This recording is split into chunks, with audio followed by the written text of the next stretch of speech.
Réalisons-nous que cette puissance de résurrection est la plus grande puissance de Dieu.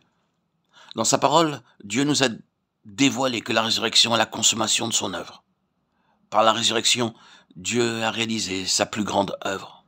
C'est pourquoi il désire que nos yeux s'ouvrent pour voir qu'il ne peut faire plus que la résurrection. Car ce qu'il a fait en Christ, c'est le sommet de son œuvre. Et rien n'a été oublié. Louons le Seigneur car son œuvre est déjà achevée. Et rien de plus ne peut y être ajouté. Que le Seigneur ouvre nos yeux aujourd'hui pour voir cela. Car en voyant l'infinie grandeur de cette puissance, nous l'expérimenterons aussitôt dans nos vies. Combien il est regrettable de constater que parmi les enfants de Dieu, la délivrance attendue par beaucoup est une délivrance future. Peut-être se produira-t-elle demain ou bien alors l'an prochain. Mais ce que Dieu veut faire voir à ses enfants, c'est que cette délivrance est déjà réalisée et qu'il n'est plus besoin d'en attendre l'accomplissement. Dans la pensée de beaucoup, leur victoire est une chose future. La réponse à leur espérance, leur attente ou leur prière réside dans le futur. Mais par la révélation, nous verrons ce que Dieu a réalisé. La révélation nous dévoile ce que le Seigneur a déjà accompli et non ce qu'il serait en train de faire.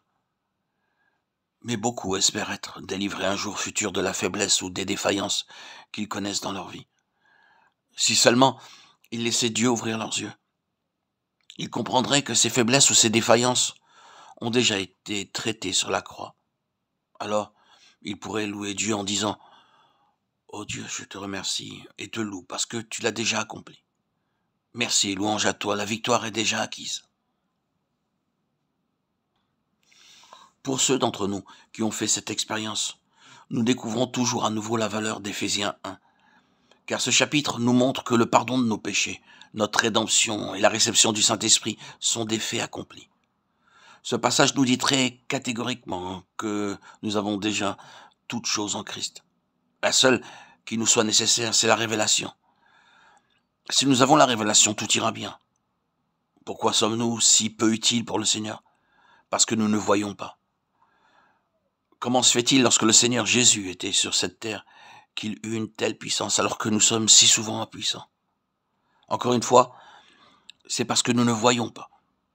La puissance que Dieu manifeste dans les croyants est la même qu'il a manifestée en Christ. Le seul problème aujourd'hui, c'est que nous ne voyons pas comment Jésus voyait. Ce qui manque aujourd'hui, c'est la révélation et non pas une certaine puissance ou un certain degré de puissance. Tout ira bien si nous avons cette révélation. C'est la raison pour laquelle nous devons mettre l'accent sur le besoin de la révélation. Entendre uniquement des messages traitant de la révélation n'est d'aucune utilité. Ce qui constitue la vision doit s'y trouver. La révélation, ce n'est pas de la doctrine. Nous pourrons étudier le premier chapitre des Éphésiens et même le mémoriser. Mais nous n'expérimenterons pas pour autant la puissance décrite dans ce passage. Mais le jour où nous verrons, nous serons réellement transformés. Paul priait afin que le Dieu de notre Seigneur Jésus-Christ vous donne l'esprit de sagesse et de révélation. Sans le Saint-Esprit, quel serait le profit de l'enseignement le plus brillant? C'est le Saint-Esprit qui ouvre nos yeux et nous permet de voir. Lorsqu'il ouvre vraiment nos yeux, nous pouvons dire immédiatement « Merci Seigneur, l'œuvre est accomplie ».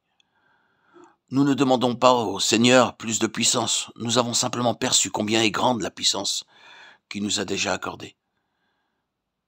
L'esprit de sagesse nous fera comprendre et l'esprit de révélation nous fera voir.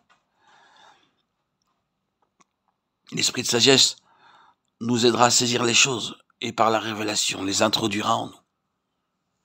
Peut-être que nous avons entendu plusieurs fois parler du dessein éternel de Dieu et de la place de l'Église dans son plan éternel. Mais quand avons-nous commencé à nous identifier avec le plan éternel de Dieu? Cela commence avec la révélation, car elle nous permet de voir ce que Dieu a accompli sur la croix, et aussi ce qu'il a préordonné dans l'éternité passée. C'est la révélation qui nous permet de voir l'œuvre prédéterminée de la croix. C'est cette même révélation qui nous fait également voir et expérimenter la puissance de Dieu manifestée dans nos vies. Elle nous incorpore dans l'Église et fait de nous des vases utiles entre les mains de Dieu.